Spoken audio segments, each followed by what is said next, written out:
People think about parks with great roller coaster lineups. I think Cedar Point will always be the first one in conversation, and for good reason. The coaster lineup here is incredible. They have 17 roller coasters, and I've done 16 of them, Wilderness Run being the only exception because you need a kid to ride. And this lineup is really deep, including some great rides at the top spot, and pretty much no one agrees on how the roller coasters here rank. So that's what I'm going to do in this video. I'm going to be ranking the top 16 roller coasters at Cedar Point. Number 16 is Woodstock Express. This is the larger of the park's two kiddie coasters and the one that you don't need a kid to ride. And honestly, this ride is barely even a kiddie coaster. Like, I would say this is more of a family coaster. It's one of the large Vekoma roller skaters, and as far as kiddie coasters go, it's good. It's got some decent speed. It's not forceful, but again, it's a ride for the kids, and it fits that niche perfectly. It's just not going to rank with the more thrilling roller coasters that fill this park. Number 15 is Cedar Creek Mine Ride. This is a very tame family coaster. It's an Aero mine train, and I'd say it runs smoother than a lot of the Aero mine trains, but it's not as thrilling as some of the other ones.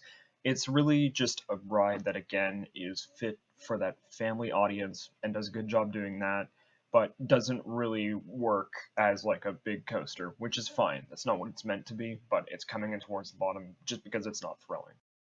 At number 14 is Iron Dragon. This is an aero suspended coaster, and this is a rare coaster model nowadays, so it's good to see that Cedar Point still has theirs, but this is by far the weakest of the aero suspended coasters. It really feels like a suspended mine train, and you don't really swing around a lot of the turns.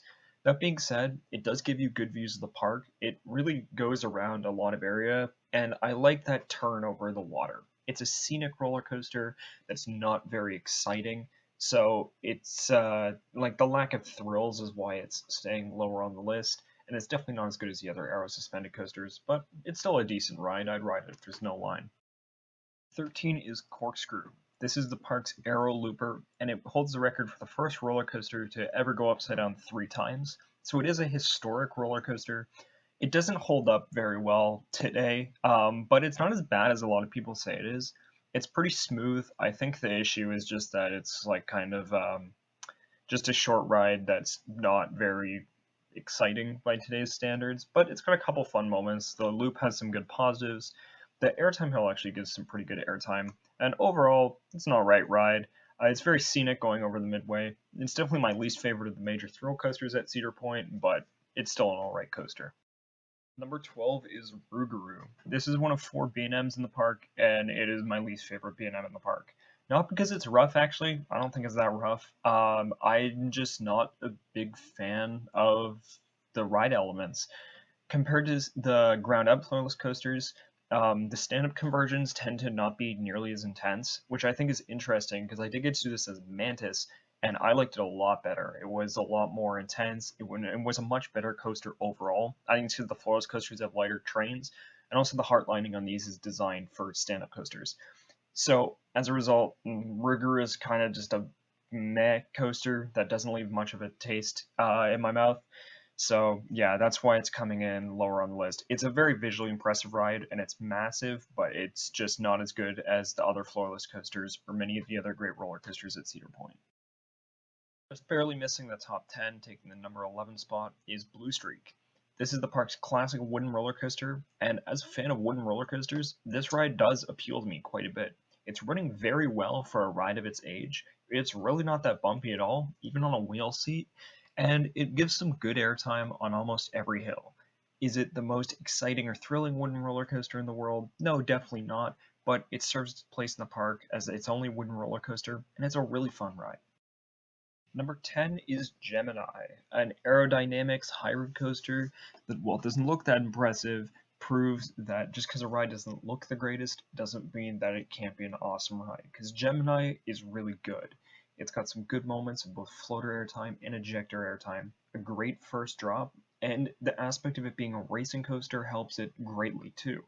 And the best thing about Gemini, it always races, unless one side's closed. But that doesn't happen too much, and I haven't gotten a ride on Gemini where both sides weren't racing. So yeah, big thumbs up for Gemini. Taking the number 9 spot is Gatekeeper. This is a massive B&M wing coaster that serves as the park's front entrance coaster, and while it isn't very intense, like at all, the inversions here don't really do too much. What's great about this coaster is just the sensation of speed on it and the fact that you're just like soaring over the front entrance of the park. There's some great near misses. The wing overdrop is very fun. It's a decent ride. It's not anything really special, to be honest. It's not the best wing coaster out there by any means, but it's all right. Um, Wing coasters in general tend to not be very forceful, so Gatekeeper definitely falls into that category. It's a fun ride. Don't go here immediately though. Wait until the front of the park clears out to get your rides on it. Now we're getting into the really good stuff. Coming in at number 8 is Wicked Twister.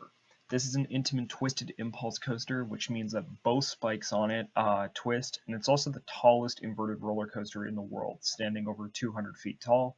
Now, Wicked Twister, while I don't like it as much as the standard impulse coasters like Possessed at Dorney Park or Steel Venom at Valley Fair, it still provides an excellent ride.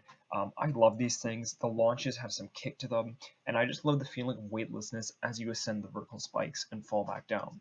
And a plus for Wicked Twister 2 is that this thing like never has a line. So if you want a great ride at Cedar Point that you can usually get on instantly, this is your ride. Number 7 is Raptor, an incredibly intense B&M inverted coaster. If you love positive G's, this is your ride. Vertical loop, great positive G's. It's got a wicked helix at the end of the ride that just presses you down into the seat. The zero G roll, the cobra roll, and the corkscrews are incredibly whippy, and this ride just really flies over the midways of Cedar Point. Great roller coaster, and only reason it doesn't come in higher on this list is because it's got stiff competition. This is a really controversial opinion, but the sixth best coaster at Cedar Point and the best B&M in the park is Valraven.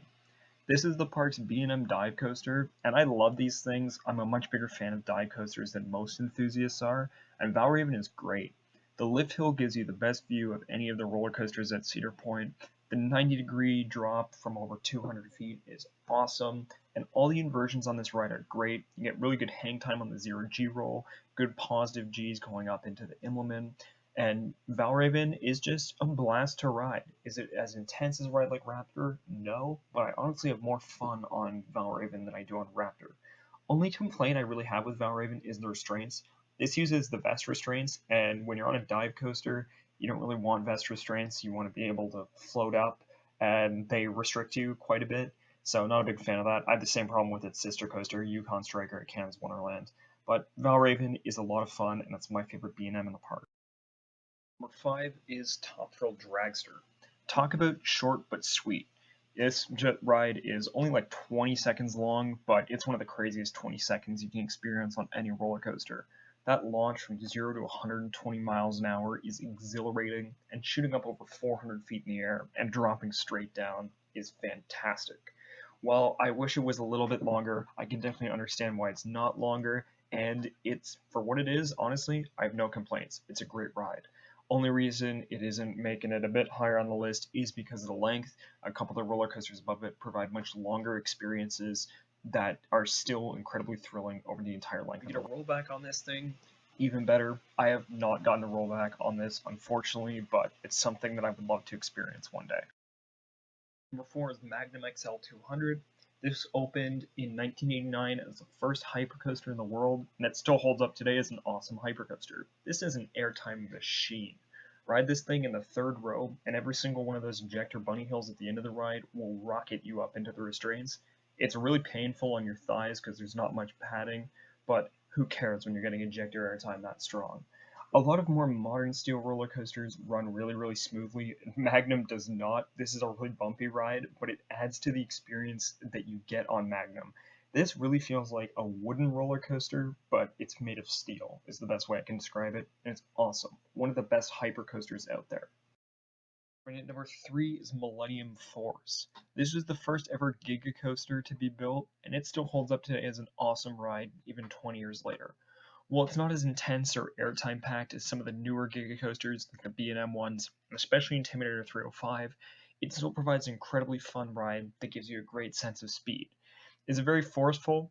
Not really, and the airtime isn't super strong, but you get great views in the park. It's got an awesome setting right by the lakeside, and it's just fun to just fly at over 90 miles per hour around the park. It gives one of the best sense of speed on any roller coaster, and it's not too intense to the point where I could ride Millennium Force all day. It's an awesome ride that I've grown a lot more respect for over the years, and it's one of the best coasters at Cedar Point. Cedar Point easily has one of the best 1-2 punches in the entire world. Both of these roller coasters are neck and neck with each other, and these are two of the best roller coasters, not just in America, but on the planet. Both of them are in my top 15. But coming at number 2 is Maverick. By far, this is the most intense roller coaster in the entire park. This thing is almost too much for most people. I mean, you go over that beyond vertical drop in the back row, you just whoop, you're just thrown up into the restraints. The turns on this thing are so aggressive, and this ride stays incredibly low to the ground. It's got a lift hill, a launch, inversions, ejector airtime, and my favorite moment of the ride are those two stangle dives at the end. Crazy, crazy whip on it. Maverick is not a roller coaster for everyone, and it really holds its status as one of the best rides in the park despite its size. You know, you have a park with rides like Millennium Force and Top Thrill Dragster, which are 300 and 400 feet tall, and Maverick kicks their asses at a height of only 105 feet.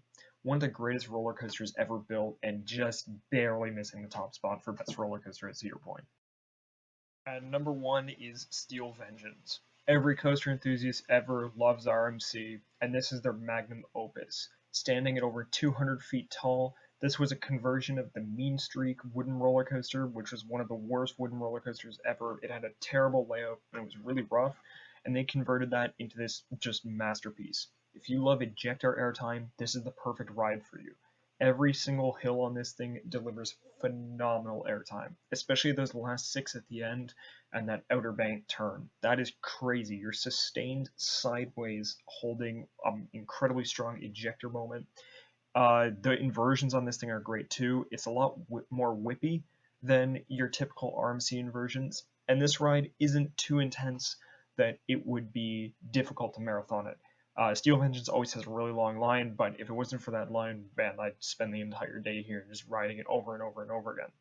This is one of the greatest roller coasters ever built, and while it's not my number 1 like it is for most people, it is up there. I consider this to be the best steel roller coaster in the United States, and it's a top 5 overall roller coaster for me. It's an incredible ride that everybody needs to experience in their lifetime. So that concludes my list of the top roller coasters at Cedar Point. What are your guys' favorite rides at this amazing park? They really do have an incredible lineup of roller coasters, including some of the best in the world. So I'm interested to see what you guys think, but that concludes this video.